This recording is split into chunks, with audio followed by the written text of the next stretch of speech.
Bienvenue, chers téléspectateurs, sur notre chaîne. Aujourd'hui, nous allons parler de la visite du président Macron au royaume alawite, qui a déclenché une bataille pour l'influence entre son pays, la France, et Israël.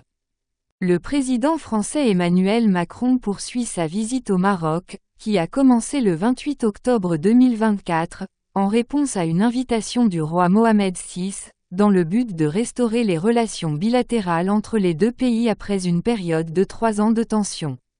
La visite a été marquée par la signature d'accords de coopération couvrant les domaines de la sécurité et de l'économie, les deux pays s'engageant à renforcer leur partenariat stratégique après une période de stagnation qui a commencé après la signature par le Maroc d'un accord de défense mutuelle avec Israël, ce qui a ensuite entraîné des changements significatifs dans la relation entre le Palais Royal et l'Élysée.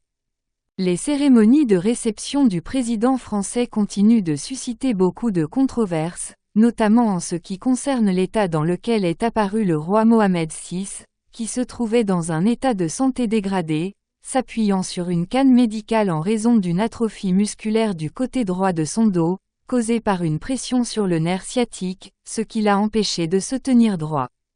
En plus de son apparence, qui montrait des symptômes inhabituels de maladie, la présence de la princesse Khadija aux côtés de son frère, le prince héritier Moulay Hassan, lors de la réception royale pour le président français et son épouse à l'aéroport de Rabat, a suscité beaucoup de débats, surtout parce qu'elle a pris le devant de la scène lors des cérémonies royales au détriment des sœurs du roi.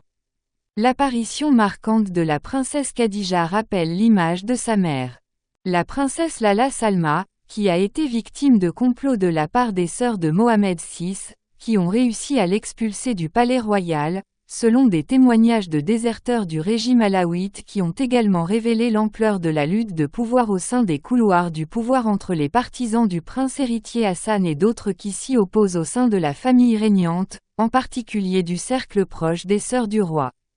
Le retour potentiel de la princesse Lala Salma à travers sa fille, la princesse Khadija, indique sans aucun doute que l'ascension de son fils, le prince Hassan, ouvrira la voie à un retour fort de la princesse Lala Salma dans le cercle de décision, ce qui représente une menace directe pour la famille régnante et les intérêts qui lui sont associés, qu'ils soient internes ou externes, les intérêts français étant les plus en vue. Le fait que la tentative de Macron de sauver ce qui reste de l'influence française dans l'un des anciens protectorats les plus importants de la France provoque-t-il une intensification renouvelée de la lutte pour le pouvoir au Maroc ? Menaçant potentiellement la cohésion de l'unité territoriale déjà érodée du royaume alawite en raison des accords de défense mutuelle, de la coopération stratégique et de la coordination en matière de sécurité et de renseignement que Rabat a signé avec des parties en conflit dans le monde entier, et la possibilité que le conflit se déplace sur le territoire du royaume alawite. Merci de nous suivre, n'oubliez pas de vous abonner, de partager et de liker.